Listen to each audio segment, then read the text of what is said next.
आज का दंगल ओडिशा में बीजेपी की पहली सरकार के शपथ ग्रहण को लेकर है। ओडिशा में पहली बार बीजेपी अपने दम पर सरकार बना रही है। बीजेपी ने मुख्यमंत्री मोहन चरण मांझी के साथ 2 उप मुख्यमंत्री भी बनाए हैं। इसके अलावा 8 कैबिनेट मंत्री और 5 राज्य मंत्रियों समेत कुल 16 लोगों की शपथ के साथ ओडिशा में बीजेपी जय जगन्नाथ करने जा रही है।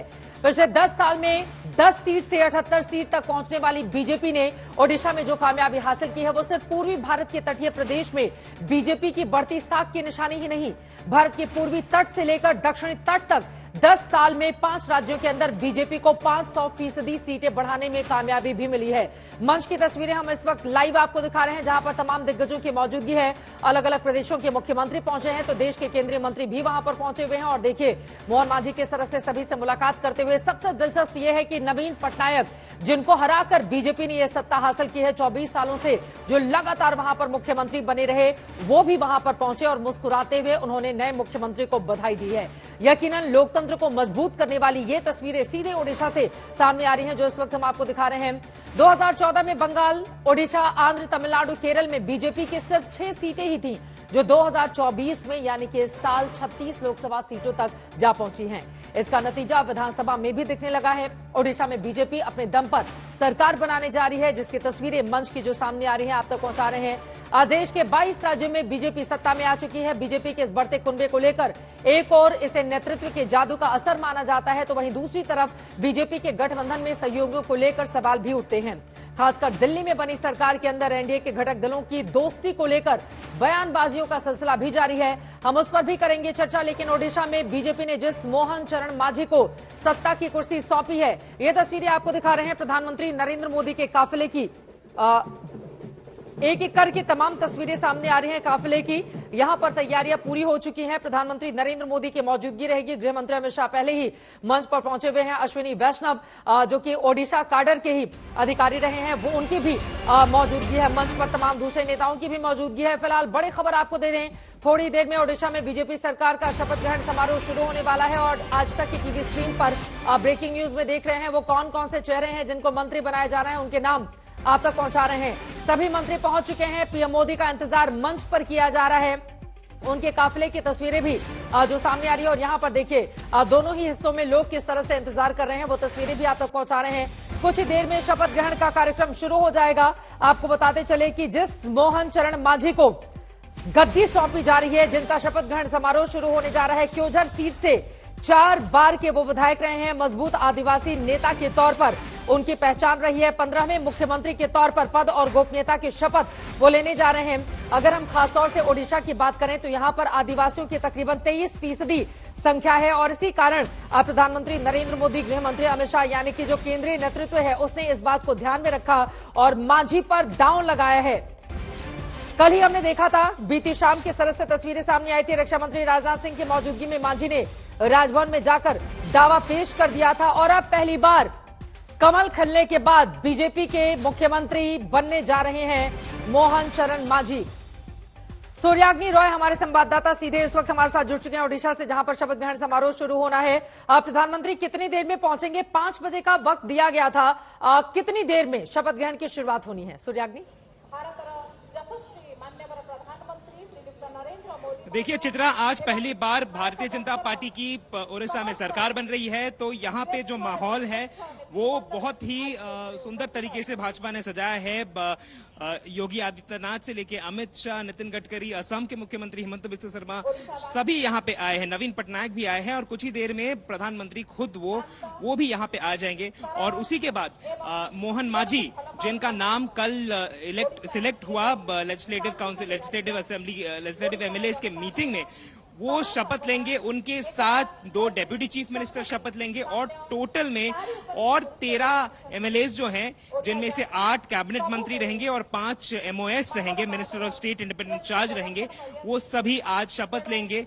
प्रधानमंत्री कुछ ही देर में यहाँ पे इसी मैदान में जहाँ पे हम लोग खड़े हैं वहां पे आएंगे और शपथ ग्रहण जो है वो शुरुआत होगी। बड़ी दिलचस्प तस्वीरें सामने आई हैं। अगर हम दिखा सके नवीन पटनायक की वो तस्वीरें जब नवीन बाबू मंच पर पहुंचे, जरा सोचिए 24 सालों का उनका शासन रहा है और 1997 में जब अपने पिता के बाद उनको राज्य की कमान सौंपी जा रही थी तो ये माना जा रहा था कि क्या इसमें वो कामयाब हो पाएंगे नहीं। ये देखिए खुद गृह मंत्री अमित शाह, धर्मेंद्र प्रधान भी आपको दिखाई दे रहे हैं नवीन पटनायक को वो बताते हुए कि आप इस कुर्सी पर विराजमान होइए। और पक्ष विपक्ष की इस तरह की जो तस्वीरें हैं वो बहुत कम दिखाई देती हैं। किस तरह से नितिन गडकरी ने मुलाकात की और यहां पर केंद्रीय स्वास्थ्य मंत्री किस तरह से जेपी नड्डा उनसे मुलाकात कर रहे हैं। तमाम राज्यों के मुख्यमंत्री भी बीजेपी शासित आपको दिखाई दे रहे हैं, चाहे वो पुष्कर सिंघामी हो, गुजरात के मुख्यमंत्री और भी। ये तस्वीर अपने आप में सूर्याग्नि आपको उत्तर प्रदेश के मुख्यमंत्री योगी आदित्यनाथ भी दिखाई दे रहे हैं, पश्चिम बंगाल के भी तमाम चेहरे हैं। बहुत कम ऐसा दिखाई देता है। देखिए लंबे समय तक मुख्यमंत्री बने रहने का रिकॉर्ड अगर वो बने रहते तो अगस्त महीने में पूरा कर लेते। भले ही उस इतिहास को वो नहीं कायम कर पाए हों, लेकिन एक इतिहास को अपनी आंखों के सामने बनते हुए देखने के लिए नवीन पटनायक का मंच पर पहुंचना सूर्याग्नि क्या बताता है। देखिए नवीन पटनायक एक ऐसी हस्ती है उड़ीसा के राजनीति में जिनको ऑपोजिशन पार्टीज हो या फिर रूलिंग पार्टीज के लोग हो वो सम्मान करते हैं, रिस्पेक्ट करते हैं और वो दिखता है जो आपने कहा और जो विजुअल्स हमने देखी चित्रा के स्वराष्ट्र मंत्री अमित शाह उनको नवीन पटनायक को बैठने के लिए कह रहे हैं। तो इसी से समझ में आता है कि कितना आदर है, कितना सम्मान है हर एक पॉलिटिकल पार्टी के नेताओं का नवीन पटनायक के लिए।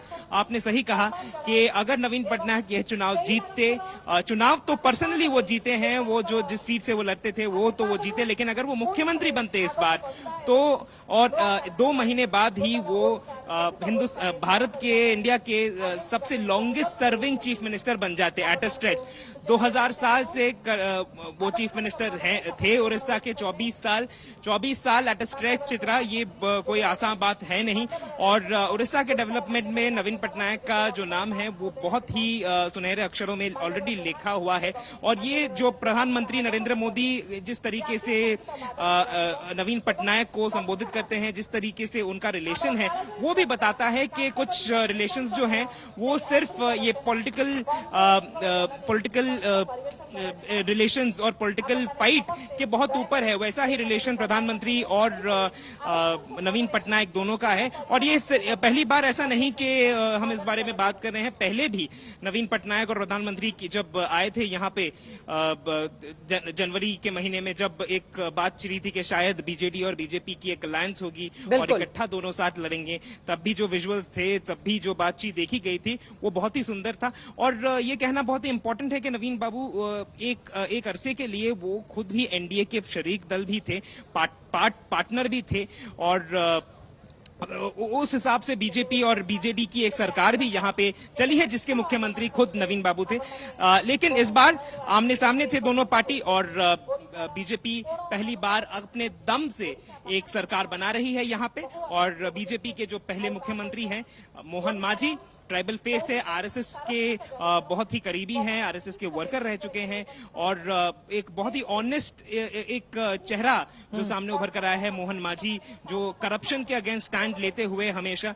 और कुछ ही देर बाद बिल्कुल पिता उनके सुरक्षा गार्ड थे, खुद वो एक शिक्षक के तौर पर जो नए मुख्यमंत्री बनने जा रहे हैं। आज जरा सोचिए, हमारे देश के लोकतंत्र की यही सबसे बड़ी खूबसूरती है, कोई किसी भी पार्टी से ताल्लुक रखता हो, लेकिन एक सिक्योरिटी गार्ड का बेटा आज उस प्रदेश की कमान संभालने जा रहा है जहां पर 24 सालों से लगातार एक ही मुख्यमंत्री जो इस वक्त मंच पर मौजूद हैं, सुरक्षा गार्ड के बेटे हैं मोहन मांझी, जो मुख्यमंत्री के तौर पर शपथ लेने जा रहे हैं। पीएम पहुंच चुके हैं, प्रधानमंत्री नरेंद्र मोदी की तस्वीरें आपको दिखा रहे हैं। प्रधानमंत्री पहुंच चुके हैं और यकीनन नरेंद्र मोदी के चेहरे की बदौलत ये जिस तरह की कामयाबी भारतीय जनता पार्टी ने हासिल की है ओडिशा में, वो अपने आप में अभूतपूर्व है। यही कारण है कि उनके हर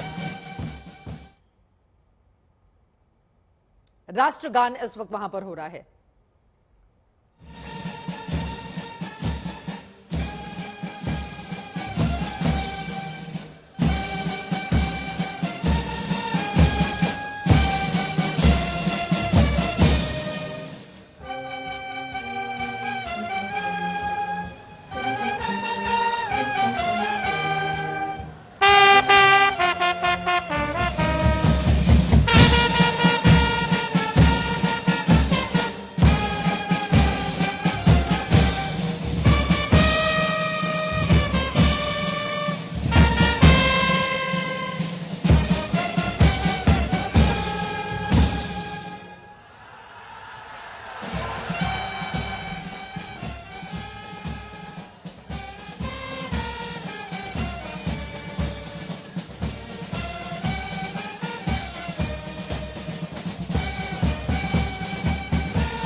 ओडिशा का राज्य गीत है और उसके बाद अब देखिए शपथ ग्रहण समारोह की शुरुआत हो जाएगी। उसके पहले राष्ट्रगान हुआ, प्रधानमंत्री नरेंद्र मोदी के मंच पर मौजूदगी है और यहां पर यकीनन एनडीए भारतीय जनता पार्टी अपनी पूरी ताकत दिखाते हुए, आपको बताते चले कि देश भर में 20 ऐसे राज्य हैं जहां पर बीजेपी की सरकार है और अब यकीनन ओडिशा उसमें सबसे ज्यादा महत्वपूर्ण, क्योंकि 2014 में जहां पर राज्य विधानसभा में सिर्फ 10 सीटें बीजेपी ने जीती थी, इस बार वहां पर 78 सीटें जीतकर अपने आप में रिकॉर्ड कायम किया है। नवीन पटनायक की पार्टी को ध्वस्त करते हुए बीजेपी पहली बार इस कोस्टल राज्य में अपनी सरकार बनाने के लिए जा रही है।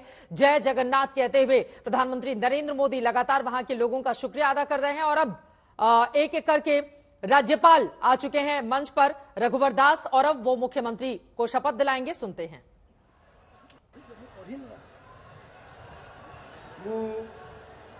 श्री मोहन चरण माझी ईश्वरंक नाम रे शपथ करुअछि जे मु विधि द्वारा प्रतिष्ठित भारतर संविधान प्रति श्रद्धा और निष्ठा रखिबी, भारतर सार्वभौमत्व और अखंडता रक्षा करिबी, ओडिशा राज्यर मुख्यमंत्री रूपे मोर कर्तव्य श्रद्धा और शुद्ध अंतरकरण रे निर्वाह करिबी एवं बिना भय बा पक्षपात रे, बिना अनुराग बा देश रे सबु प्रकार लोकंक प्रति संविधान और विधि अनुसार न्याय प्रदान करिबी। मु श्री मोहन चरण माझी ईश्वरंक नाम रे शपथ करुअछि जे जो विषय राज्यर मुख्यमंत्री रूपे मोर विचार को अणाजिबो बा मते ज्ञात हबो ताहाकु एपरी मुख्यमंत्री रूपे मोर कर्तव्यर समुचित निर्वाह निमित्त जेपरी आवश्यक हबो तत् भिन्न प्रत्यक्ष बा परोक्ष भावे कौनसी व्यक्ति बा व्यक्ति मानंकु जणाइबी नहीं बा प्रकट करिबी नहीं। धन्यवाद। के मुख्यमंत्री के तौर पर शपथ ले ली है मोहन चरण मांझी ने। उनकी तस्वीरें आपको दिखा रहे हैं। बिना किसी भय या पक्षपात के सभी को लेकर साथ चलूंगा, उड़िया भाषा में उन्होंने अपनी शपथ ली है। आपको बताते चले कि ओडिशा ये वो राज्य है जहां पर स्थानीय स्तर पर स्थानीय भाषा का प्रभुत्व है और वहां पर इस कोस्टल एरिया में, तटीय राज्य में क्योंझर सीट से 4 बार के विधायक, मजबूत आदिवासी नेता मोहन चरण मांझी ने ओडिशा के 15वें मुख्यमंत्री के तौर पर शपथ ली है।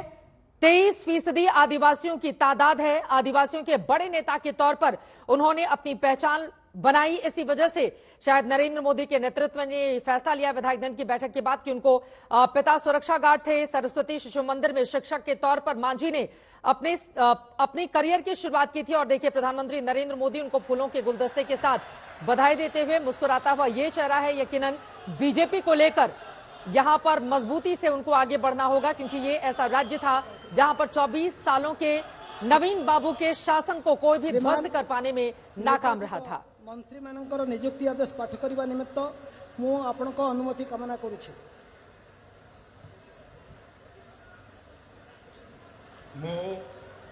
प्रथमे उपमुख्यमंत्री श्री कनक वर्धन सिंह देव।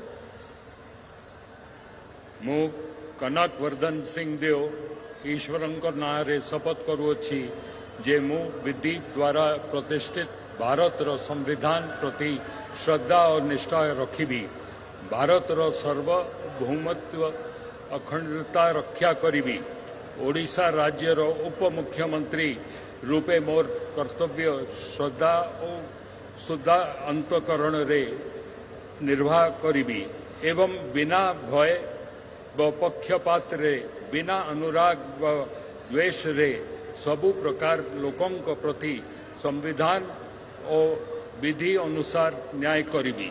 मो कनक वर्धन सिंह देव ईश्वरंक नारे शपथ करुछि जे जो विषय राज्यर उपमुख्यमंत्री रूपे मोर विचार को अणाजिब बा मते ज्ञात हेबो ताहाकु एपरी मंत्री रूपे मोर कर्तव्यर समुचित निर्भय निमित्त जेपरी आवश्यक हेबो तथ्य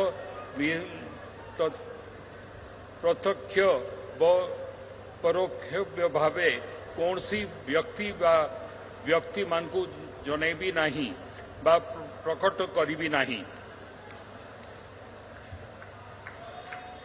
गोवर्धन सिंहदेव भाजपा के प्रदेश अध्यक्ष रह चुके हैं। साल 2000 से 2009 के बीच बीजेडी और भाजपा गठबंधन सरकार में 2 बार कैबिनेट मंत्री रह चुके हैं। इनकी पत्नी बोलांगीर लोकसभा सीट से भाजपा की सांसद रह चुकी हैं। उप मुख्यमंत्री के तौर पर कनक वर्धन सिंहदेव ने पद और गोपनीयता की शपथ ली है। आपको बताते चले ये 12वीं पास हैं, 6वीं बार विधायक बने हैं।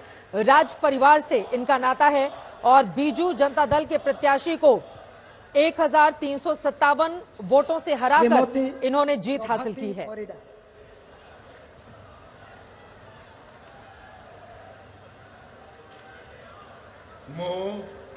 श्रीमती प्रभाती परिडा ईश्वर नाम रे शपथ करुअछि जे मु विधि द्वारा प्रतिष्ठित भारतर संविधान प्रति श्रद्धा और निष्ठा रखिबी, भारतर सार्वभौमत्व और अखंडता रक्षा करिबी, ओडिशा राज्यर उप मुख्यमंत्री रूपे मोर कर्तव्य श्रद्धा और शुद्ध अंतकरण रे निर्वाह करिबी एवं बिना भय बा पक्षपात रे बिना अनुराग बा देश रे सबु प्रकार लोकंक प्रति संविधान और विधि अनुसार न्याय करिबी।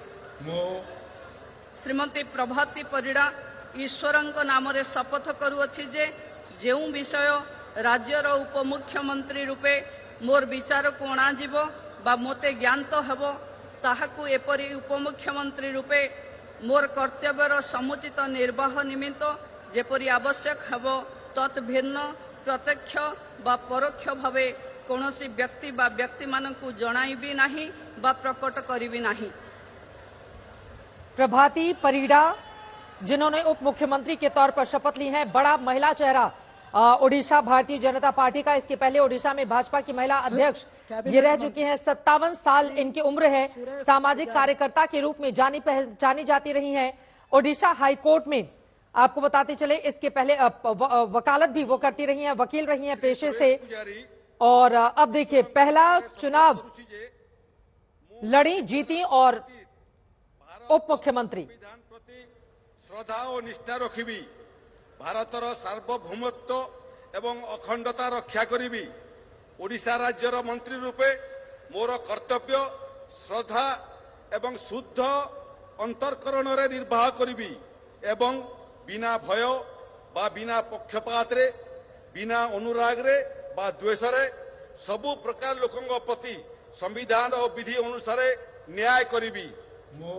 मो श्री सुरेश पुजारी ईश्वरंक नारे शपथ करुछि जे जो विषय राज्यर मंत्री रूपे मोर विचार को अणाजिब बा मते ज्ञात हबो ताहाकु एपरि मंत्री रूपे मोर कर्तव्य समुचित निर्वाह निमित्त जेतिकी जेपरि आवश्यक हबो तद्भिन्न प्रत्यक्ष एवं परोक्ष भाव रे कोनोसी व्यक्ति बा व्यक्ति मानकु जणाइबी नहीं बा प्रकट करिबी नहीं।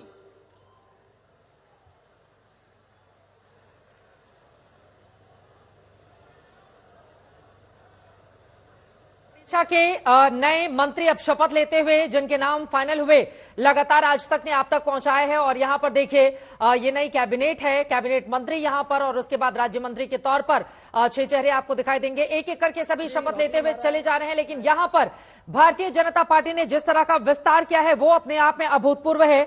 आपको बताते चले मौजूदा वक्त में 20 राज्यों में 66% से ज्यादा की आबादी पर बीजेपी या फिर एनडीए का मौजूदा वक्त में शासन है और ओडिशा उसमें सबसे ज्यादा महत्वपूर्ण, क्योंकि 24 सालों के शासन को ध्वस्त करके नवीन पटनायक के भारतीय जनता पार्टी ने यहां पर अपनी सरकार बना ली है। एक एक करके तमाम पद और गोपनीयता की शपथ लेते हुए कई ऐसे सवाल हैं जिसको लेकर चर्चा में हम आगे बढ़ेंगे। खास मेहमानों की मौजूदगी है, उनका परिचय आपसे करवा देती हूँ। सत्यप्रकाश मिश्रा जी इस वक्त जेडीयू के नेता स्टूडियो में आ चुके हैं।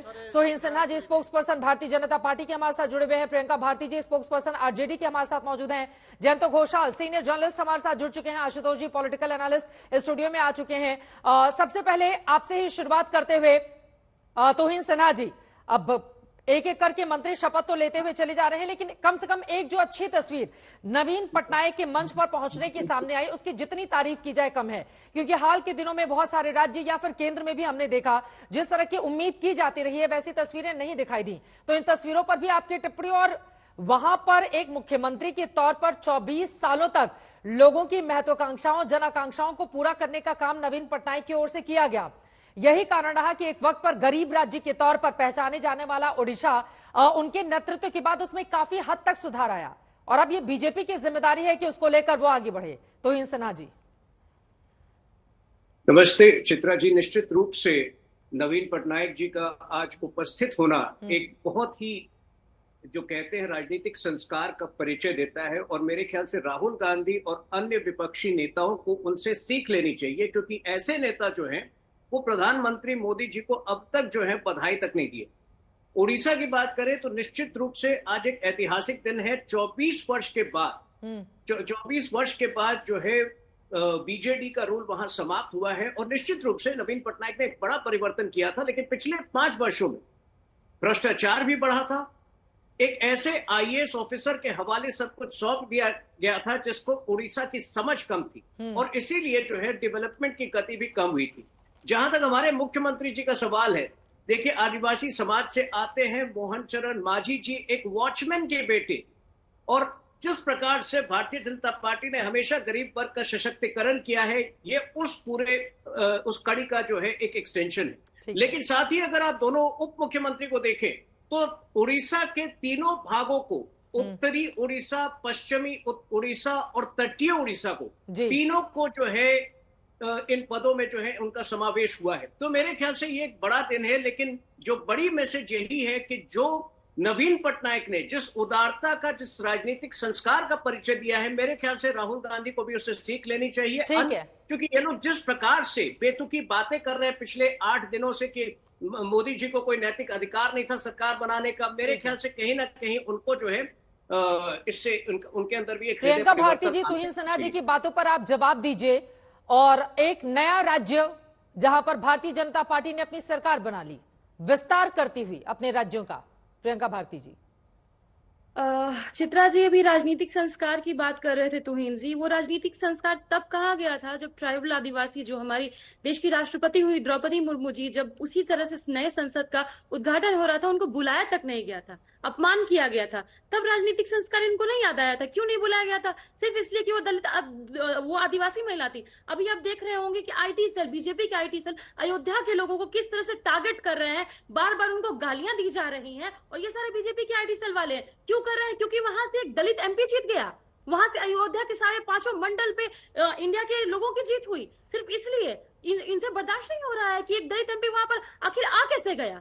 तो इस तरह की जो इनकी कार्यशैली रही है, और मैं इनके लोगों पे क्या बात करूं, ऐसे लोग कैबिनेट में लोग बिठा दिए हैं। फिर से अश्विनी वैष्णव जैसे लोग जो रेलवे का काम कम करते हैं लेकिन ब्राह्मण महासभा ज्यादा अटेंड करते हैं, तो इन पे कैसे खुशी मैं दिखाऊं, कैसे इनके राजनीतिक संस्कार पे मैं बात करूं। मोहन चरण मांझी जी का आज दिन है, 2 शब्द उनके लिए भी बोल दीजिए। वो आदिवासी नेता हैं, एक आदिवासी ओडिशा की कमान संभाला, 2 शब्द उनके लिए भी प्रियंका भारती जी, फिर हम लोग पूरे देश का चक्कर लगा लेंगे डिबेट में। उनको बहुत बहुत बधाई और शुभकामनाएं। और मैं चाहती हूँ कि वो मजबूती के साथ, जिस तरह से जिस तबके का वो प्रतिनिधित्व कर रहे हैं, उन्हीं के लिए वो मजबूती से आवाज उठाएं, और जो रिजर्वेशन का 50% का कैप है उसको खत्म करवाएं। और तब भी मैं ये देखूंगी कि ये भाजपा वाले उनका सम्मान इसी तरह से करते हैं या फिर अपमान पर उतर आते हैं। बस मुझे भविष्य में यही देखना है। तोहिन जी आप जवाब दे दीजिए, उसके बाद सत्यप्रकाश जी कुछ कहना चाह रहे हैं। देखिए, कितने दुख की बात है कि जब हमने द्रौपदी मुर्मू जी का नाम आगे रखा था प्रेसिडेंट पद के लिए, तो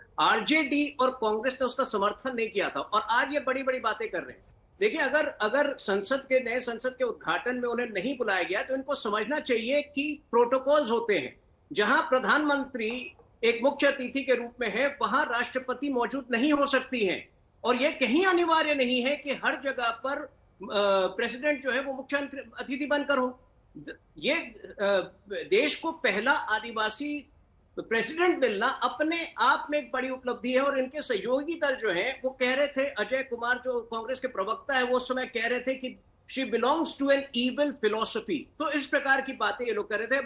अभी मैडम जो है रेलवे की बात कर रहे थे, अरे जिन लोगों ने लैंड फॉर जॉब स्कैम किया था रेलवे में, गरीब लोगों से जमीन ली थी जॉब देने के बदले में, वो लोग रेलवे की बात कर रहे हैं। तो मेरे ख्याल से इनको 2 लाइन में प्रियंका जी अपनी बात खत्म कीजिए, बाकी लोगों पर भी जाना है। ठीक है सर, खत्म हो गया। ठीक है जयंत घोषाल था, उसके बाद में आ रही हूँ। नॉलेज का जब अभाव होता है तो जो प्रेरोगेटिव्स वाले माइंडसेट होते हैं वही बातें बोलते हैं। 90,000 करोड़ का मुनाफा दिया था लालू प्रसाद यादव ने उस दुधारी गाय रेलवे को, जिस समय वो बिकने वाली थी उस समय में। तो जब मालूम नहीं होगा तो ऐसी ही बातें करेंगे। और प्रोटोकॉल, कौन सा प्रोटोकॉल? नागपुर से सेट होकर आपका प्रोटोकॉल आता है क्या कि जो आदिवासी महिला है वो सब जगह मौजूद नहीं हो सकी, लेकिन पीएम मौजूद हो जाएंगे हर जगह, क्योंकि उनको कैमरे से इतना प्यार है तो वो मौजूद हो सकते हैं। वहां पे आपने कितने कितने पंडितों को बुला रखा था, तब प्रोटोकॉल नहीं टूटा, लेकिन आदिवासी राष्ट्रपति आ जाते। अरे भैया ओडिशा पे बात कर रहे हैं, हो गई अब बात, थोड़ा सा ओडिशा की भी बात कर लें। मुझे लगता है कि कई बार टेलीविजन चैनल पर जो कोस्टल एरिया होते हैं यहाँ पर, या फिर हिंदी के अगर मुकाबले वहां पर देखिए स्थानीय भाषाओं का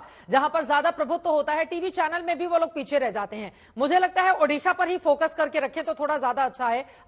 सत्यप्रकाश जी, आप प्रियंका जी की बातों पर कुछ कहना चाह रहे थे? जयंतदा और आशुतोष जी उसके बाद में फौरन। प्रियंका जी, आपने उड़ीसा के मुख्यमंत्री को बधाई दी, मैं आपको व्यक्तिगत इस बारे में बहुत आपका शुक्रिया हूं, लेकिन क्या कभी लालू प्रसाद यादव जी तेजस्वी जी से पूछ कर आए हैं कि भारतीय जनता पार्टी में किसी भी नेता कोई पद धारण करता है तो उसको लालू जी बधाई नहीं देते हैं, तेजस्वी जी बधाई नहीं देते हैं? इसको पता करिए, आपकी प्रवक्ता की कुर्सी जा सकती है। आपके यहाँ बधाई उधाई का कल्चर है नहीं। हाँ। रहा बात, आप द्रौपदी मुर्मू को वोट तो दिए नहीं, एपीजे कलाम अल्पसंख्यक से खड़े थे उनको भी नहीं दिए, रामनाथ कोविंद जी दलित से खड़े थे उनको भी नहीं दिए। तो आपके यहाँ वोट देने का, उनको आगे बढ़ाने का ये भी कल्चर नहीं है। तेजस्वी बढ़े, तेज प्रताप बढ़े, मीसा बढ़े, रोहिणी बढ़े, लेकिन प्रियंका भारती ना बढ़े, ये कल्चर उस पार्टी में है।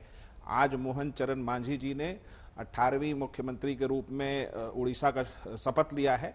एक बधाई नीतीश कुमार जी की तरफ से चंद्रबाबू नायडू जी को भी थोड़ी देर पहले ट्वीट आया है और उनको भी बधाई जाएगा, बहुत बहुत बधाई। ये मौका नहीं था कि प्रियंका भारती इन चीजों का जिक्र करती, ये मौका था कि एक सरपंच सीएम की कुर्सी तक पहुंचा है, उसकी जीवन यात्रा संविधान सम्मत, बाबा साहब अंबेडकर के जो संविधान निर्माता रहे उनके दिखाए रास्तों पर अगर कोई व्यक्ति सरपंच से सीएम तक पहुंचता है तो भारत को आज गर्व करने की जरूरत है। ये हमारे लिए गर्व का विषय है, किसी भी पार्टी से रहे। उन्होंने बधाई दी, इसके लिए शुक्रिया। यकीनन यहाँ पर 24 सालों के शासन को ध्वस्त करते हुए, लेकिन अच्छी तस्वीर, बार बार हम नवीन बाबू का, वहां पर नवीन पटनायक का जिक्र कर रहे हैं, मंच पर उनकी भी मौजूदगी है, बड़े गर्मजोशी से उनका स्वागत किया गया और जिस तरह मुस्कुराते हुए चेहरे के साथ वो वहां पर पहुंचे, ऐसी पॉलिटिक्स बहुत कम देखने को मिलती है। मैं चाहूंगी आशुतोष जी इस पर आपकी टिप्पणी हो जाए, वो तस्वीरें भी एक बार दिखा दें हमारे दर्शकों को जिसके बारे में हम चर्चा कर रहे हैं। नवीन पटनायक की पॉलिटिक्स, वो अब इतिहास का हिस्सा होती हुई नवीन बाबू इतिहास बनाते बनाते रह गए, जो पवन चामलिंग के रिकॉर्ड को तोड़ने वाले थे, लेकिन आज मंच की ये तस्वीरें क्या बताती हैं आशुतोष जी? बिल्कुल, मुझे लगता है कि नवीन पटनायक जब भारत के इलेक्टोरल इतिहास लिखा जाएगा तो उनमें उनका नाम बहुत ऊंचाई पे होगा और बहुत स्वर्णाक्षरों में लिखा जाएगा, क्योंकि एक ऐसे शख्स, उनके पिताजी बीजू पटनायक जो काम नहीं कर पाए उसको नवीन पटनायक ने किया। बीजू पटनायक तो जहां तक मुझे ध्यान पड़ता 2 बार के मुख्यमंत्री थे, लेकिन लगातार 5 बार मुख्यमंत्री रहना ये अपने आप एक रिकॉर्ड है और बहुत क्लीन उनकी गवर्नमेंट रही, उनके गवर्नमेंट पे कोई बहुत ज्यादा आरोप नहीं लगे।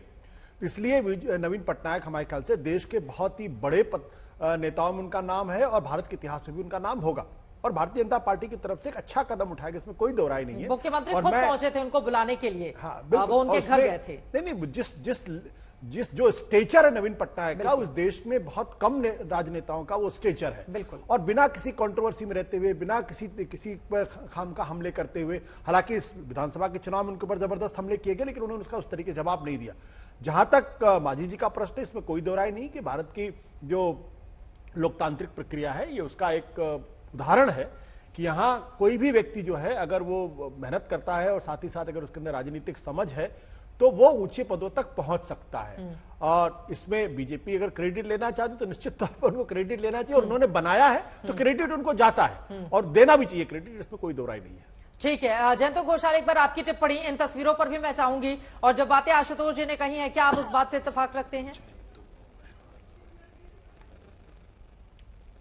देखिए, ओडिशा की राजनीति और नवीन बाबू के जो बारे में इतना चर्चा हो रहा है, मैं सहमत हूं कि it's a very interesting phenomenon. देखिए, मैं बार बार ओडिशा में जाता हूं और उस समय लास्ट चुनाव के समय भी लोग जो है वो बहुत सारे आम जनता है जो नवीन बाबू को आज भी बीजू बाबू कहते हैं और कहते हैं कि जब तक बीजू बाबू है, जीवित है, हम लोग तो बीजू बाबू के साथ है और बीजू बाबू जब चले नहीं रहेंगे तब उसके बाद हम बीजेपी को लाएंगे।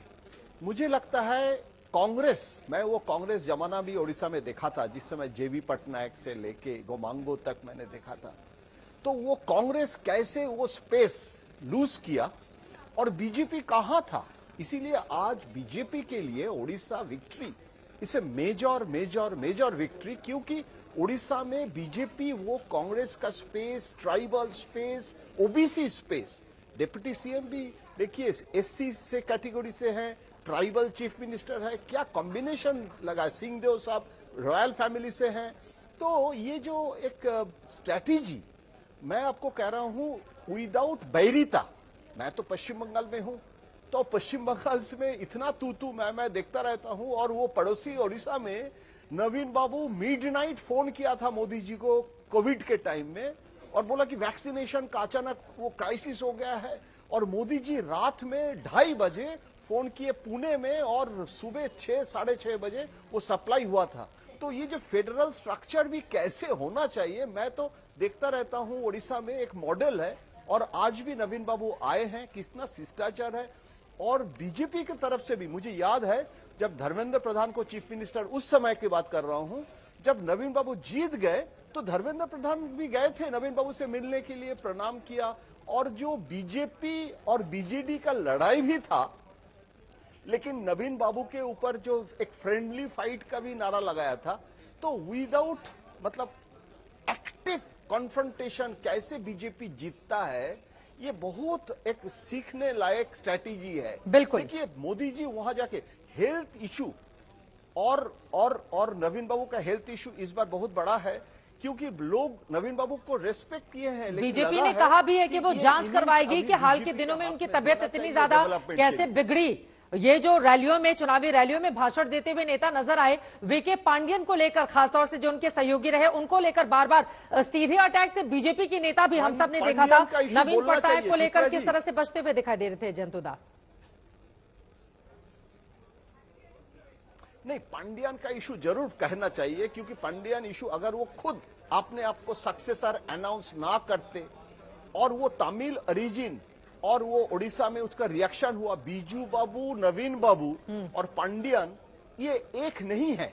और आज देखिए पांडियन को खुद जाना पड़ा, रिजाइन करना पड़ा, तो उनके पत्नी ओडिशा की ओरिजिन है, ये कैंपेन करने के समय भी बोलना की जरूरत पड़ा क्योंकि देखिए डेवलपमेंट के मुद्दा जो है वो नवीन बाबू के बाद ये जो डबल इंजन वाला थ्योरी बीजेपी ने प्रीच किया और मुझे अभी भी याद है कि कैसे वो फायरिंग हुआ था कलिंगा में और इन स्पाइट ऑफ दैट वो नवीन बाबू ने डेवलपमेंट के मुद्दे में भी सेंटर के साथ रिश्ता रखा। कभी मतलब इतना झगड़ा, अच्छा ओवर पब्लिसिटी भी नवीन बाबू कभी नहीं करते थे। आपकी बातों से मुझे याद आ गया जब इंडिया गठबंधन बना था नया ही पटना में, तो सबसे पहले अगर किसी एक राज्य में नीतीश कुमार पहुंचे थे तो यही नवीन बाबू से मुलाकात करने के लिए, लेकिन नवीन पटनायक ने अपनी दूरी बनाकर रखी थी एनडीए से भी और इंडिया गठबंधन से भी। मुझे अच्छे से याद है, बहुत उस पर खबरें भी बनी थी। वो उन्होंने किसी का भी पक्ष नहीं लिया, उन्होंने कहा कि भाई मैं सही और मेरा राज्य भला, इस वजह से मुझे कहीं नहीं जाना। लेकिन कई ऐसे मुद्दों पर बीजेपी को सपोर्ट करते भी हमने देखा था। लेकिन अब वीके पांडियन जो करीबी रहे आईएएस अधिकारी तमिलनाडु के, उन्होंने राजनीति से संन्यास ले लिया है। तो ये स्थिति इस वक्त बीजू जनता दल की हो गई है। और यहां पर जल्दी से एक आंकड़ा गिनाते हुए इसके बाद बाकी मेहमानों के पास जाऊंगी। अपनी सत्ता की 24 सालों में जब नवीन पटनायक की कुर्सी संभाली थी, 53 साल उस वक्त उनकी उम्र थी और देश के सबसे गरीब राज्यों में ओडिशा को गिना जाता था। 2006 में जहां 63.8% आबादी वहां पर गरीबी रेखा से नीचे थी, हालांकि 2000 से ही उन्होंने सत्ता संभाली थी, लेकिन 2006 का आंकड़ा बताता है 63% से ज्यादा आबादी गरीबी रेखा से नीचे थी और अब यह आंकड़ा 11% पर आकर सिमट गया है। तो इसके जरिए भी आप समझ सकते हैं कि ओडिशा में नवीन पटनायक की ओर से किस तरह के कामकाज किए गए। हालांकि पिछले 5 वर्षों में भ्रष्टाचार के आरोप लगते रहे, खासतौर से पांडियन को लेकर बार बार बीजेपी इस बात को गिनाती रही। लेकिन सत्यप्रकाश जी, आपके पास आते हुए बड़ी कोशिश की थी शुरू में कि जाकर नवीन बाबू का साथ मिल जाएगा तो बात कुछ और होगी, लेकिन देखिए उन्होंने किस तरह की अपनी पॉलिटिक्स की। बहुत कम लोग जानते होंगे कि नीतीश कुमार जी का एक पटनायक, किशन पटनायक एक बहुत बहुत बड़े समाजवादी थे, उनके स्कूल के छात्र रहे नीतीश कुमार। ये सब समाजवादी आंदोलन से निकले हुए लोग हैं।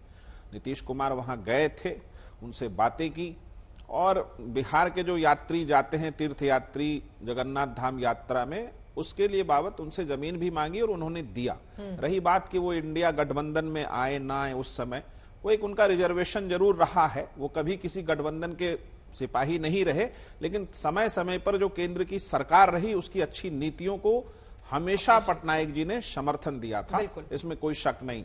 जब हरिवंश बाबू बन रहे थे राज्यसभा के उपसभापति, उस समय भी उन्होंने आगे बढ़कर के उनको वोट कराया। तो उनकी एक स्थिति हमेशा संतुलित रही है राजनीति में, और उड़ीसा पे उनका ध्यान हमेशा केंद्रित रहा है। इतिहास बिल्कुल आशुतोष जी ने सही कहा कि नवीन पटनायक जी को, उनके पिता बिजू पटनायक जी को वहां के इतिहास और भारत की राजनीतिक चुनाव के इतिहास में हमेशा याद किया जाएगा। और खास करके उन्होंने उड़ीसा के लिए जो अपना योगदान दिया, उसके विकास में योगदान दिया, वो बहुत अमूल्य है, इसमें कोई शक नहीं है। लेकिन पिछले 5 सालों से जो स्थिति एक पांडेयन जी के कारण आई और उनकी उम्र बढ़ती जा रही थी, उन चीजों को लेकर के थोड़ी बातें हैं। लेकिन आज वो दिन नहीं है कि बीजू जनता दल के मुखिया और उड़ीसा के पूर्व उप मुख्यमंत्री नवीन पटनायक जी के बारे में कोई नकारात्मक बात की जाए, ऐसा बिल्कुल नहीं है। उनका अमूल्य योगदान है, सदैव याद रहेगा भारतीय राजनीति। यकीनन इस तरह के कद्दावर नेता बहुत कम मिलते हैं जब क्षेत्रीय राजनीति में उनका इस तरह का दबदबा हो, और दिल्ली की राजनीति भी उसी तरह से उनको प्रणाम करते हुए दिखाई दे। प्रियंका भारती जी ने, आशुतोष जी जो बातें कही, उन्होंने यहां पर द्रौपदी मुर्मू को लेकर कई तरह के सवाल खड़े किए गए कि संसद भवन में क्यों नहीं बुलाया गया ये वो। लेकिन हम सब जानते हैं कि जब द्रौपदी मुर्मू का नाम सामने आया था तो सबसे पहला रिएक्शन ओडिशा के उस समय के सीएम नवीन पटनायक का, और वो बड़े गदगद, बड़े हृदय के साथ उन्होंने इस बात का वेलकम किया था। यह अलग बात है कि इंडिया गठबंधन के मौजूदा लोगों ने इस बात का विरोध करते हुए एक कायस्थ चेहरे को सपोर्ट किया था। प्रियंका भारती जी, यशवंत सिन्हा को मैं आऊंगी इस पर, लेकिन उसके पहले ये उनकी जो पॉलिटिक्स है वो क्या थी? इसमें कोई दो राय नहीं है कि जब चुनाव हो रहा है तो चुनाव हो रहा है। उनकी तरफ से अगर मुर्मू जी अगर राष्ट्रपति पद के उम्मीदवार थी, इधर से यशवंत सिन्हा, इसमें गलत क्या है? बिल्कुल, मैं तो इसको बिल्कुल गलत नहीं मानता हूं। हाँ, ये बात जरूर बात है कि अगर आप मांझी जी की बात करते करते, नवीन पटनायक की बात करते करते आप राहुल गांधी की चर्चा करने लगते हैं, और उधर वो बात करते करते और मुर्मू जी के बारे में चर्चा करने लगती, तब ये लगता है कि आप कभी भी हम बाई पार्टीजन नहीं हो सकते। हाँ। हम हमेशा अपनी एक बायस जो हमारा है उसी को लेकर हम पॉलिटिक्स करते हैं। लेकिन देखिए, नवीन पटनायक जी के बारे में मुझे अच्छी तरीके से याद है कि जब बीजू पटनायक की मृत्यु हुई और उसके बाद बीजू पटनायक के लोगों के, बीजू जनता दल के लोगों को यह लगा कि भाई क्या करेंगे आगे हम लोग। बिल्कुल। तब कुछ लोगों ने कहा कि नवीन पटनायक को हम बनाते हैं। तो नवीन पटनायक जी के बनाने के समय यह था कि तो पप्पू हैं, इनको तो हम कंट्रोल कर लेंगे। लेकिन जिन जिन लोगों ने उनको पप्पू समझने की कोशिश की, वो आज कहां है? बीजू जनता दल में उनका कोई अस्तित्व ही नहीं है। बिल्कुल। तो कभी कभी यह होता है कि एक आदमी जो बिल्कुल गैर राजनीतिक था, और जिनका मुझे नहीं लगता कि नवीन पटनायक को समाजवाद से कोई लेना देना, तो उनका समाजवाद से भी कोई लेना, तो आराम से न्यूयॉर्क में रहते थे, बढ़िया जिंदगी जी रहे थे, और राजनीति से कोई लेना देना नहीं था। लेकिन जो राजनीति उन्होंने सीखी, और एक बार आप बताओ 2009 में भारतीय जनता पार्टी और इनके बीच का गठबंधन था, चंदन मित्रा गए क्योंकि उनको खबर मिली थी कि भारतीय जनता पार्टी का गठबंधन बीजू जनता दल के साथ टूटने वाला है। तो वहां जब चंदन जी उनसे मिले तो चंदन जी ने कहा कि भाई एक आप मुझे 2 मिनट का मौका दे दीजिए, मैं लालकृष्ण आडवाणी से बात करके उनको बता दूं कि हमारा गठबंधन टूट रहा है। तो नवीन पटनायक ने कहा, now enough is enough, this is the end. तो उन्होंने चंदन मित्रा को लालकृष्ण आडवाणी से बात करने का मौका भी नहीं दिया और बाहर निकल के प्रेस कॉन्फ्रेंस कर दी और कहा कि मेरा गठबंधन भारतीय जनता पार्टी से अलग। तो जो एक मैवरिक की तरीके जो पॉलिटिक्स वो करते थे, वो बिल्कुल अलग तरीके की पॉलिटिक्स थी। और मुझे लगता है कि जो उनकी अनप्रेडिक्टेबिलिटी थी, वो दिलीप रे कहां है, मैं तो आज खोजना चाहता हूं उनको। वो महापात्रा, अशोक महापात्रा कहां है, जिन्होंने सोचा था कि हम इनको लेके चलेंगे और पप्पू है, हम कंट्रोल करेंगे। तो नवीन पटनायक ने उन सारी उम्मीदों को, सारी आकांक्षाओं को और सब लोगों को जिन्होंने अंडर एस्टिमेट किया था, उनको पूरी तरीके से धता बता के 25 साल रहना बहुत बड़ी बात है। अभी 77 वर्ष उनकी उम्र हो गई है, तो इसी के साथ एक युग का समापन माना जाए, या 5 सालों के बाद फायर की तरफ फिर से? उनकी तबीयत भी खराब है, इसमें कोई दो राय नहीं है। और 77 बाद अगर मान लीजिए 5 साल सरकार चलती है तो 83 हो जाएगी उम्र। तो मुझे लगता है कि अब बीजू जनता दल के अंदर से एक नई लीडरशिप सामने आनी चाहिए। लेकिन एक दिक्कत क्या है कि बीजू जनता दल में कोई नई लीडरशिप दिखाई नहीं पड़ रही, क्योंकि जो पांडियन ने जिस तरीके से पार्टी को पर अपना वर्चस्व बनाने की कोशिश की थी, ये उसका नतीजा है कि आज नवीन पटनायक बाहर है और भारतीय जनता पार्टी की वहां सरकार है। क्योंकि उड़ीसा और बीजेपी ने बहुत स्मार्टली उड़िया अस्मिता की बात की, बिल्कुल, कि जो दरअसल उड़िया अस्मिता के असली सूत्रधार थे नवीन पटनायक, भारतीय बीजू जनता दल, उनको ही गैर उड़िया साबित करने की कोशिश पांडियन की वजह से ज्यादा नुकसान हुआ, पांडियन की वजह से ज्यादा नुकसान हुआ है। और हमारी जो डायनेस्टिक पॉलिटिक्स है उसमें नवीन पटनायक इस मामले में महलादा, उन्होंने किसी को सक्सेसर के तौर पर भी तैयार नहीं किया। बल्कि मैं आपको दिलचस्प बात बताऊं, जब बीजू पटनायक की मृत्यु हुई तो जनता दल के तमाम लोग गए, उनके बड़े भाई है प्रेम कुमार, उनसे कहा कि आप कमान संभालिए। तो प्रेम कुमार ने कहा पप्पू को लेके जाओ, वो जो करना वो करेगा, मेरा पॉलिटिक्स में कोई लेना देना नहीं है। तो ही came by accident.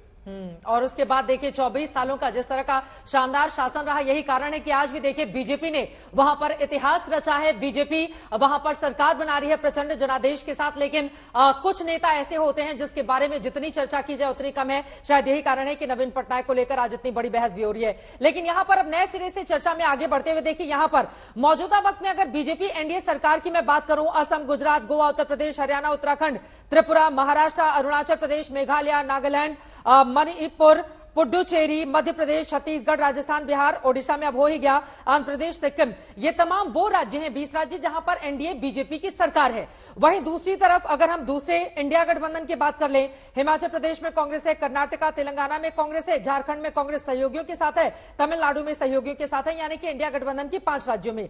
Others Delhi ने, चूंकि आम आदमी पार्टी ने अपने आप को दिल्ली के लिए अलग कर रखा हुआ है कि लोकसभा के लिए था, राज्यसभा के लिए बिल्कुल नहीं, तो इनको अदर्स की कैटेगरी में हमने रखा है। दिल्ली, पंजाब आम आदमी पार्टी का वहां पर भी अलग कर लिया विधानसभा के लिहाज से।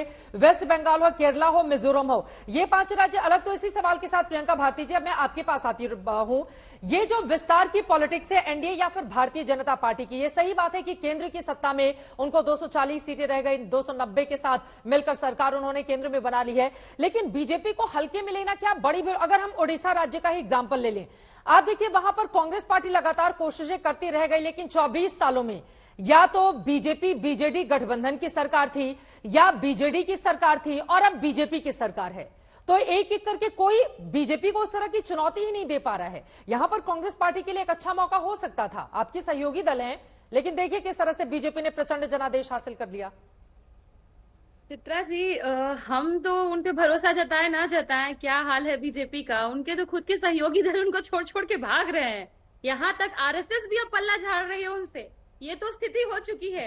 तो हम उनके ऊपर क्या टिक्का टिप्पणी करेंगे। उत्तर प्रदेश में जो उनका हाल है पूरा देश देख चुका है। वो सोचे थे कि अरे मुझे तो इस बात की हंसी आ रही है कि मुझे सिर्फ लगता था कि नरेंद्र मोदी जी हम जनता को मूर्ख बनाते, वो तो भगवान को भी मूर्ख बनाने लग गए। कहा जय श्री राम कर रहे थे, अब जय जगन्नाथ पे पहुंच गए।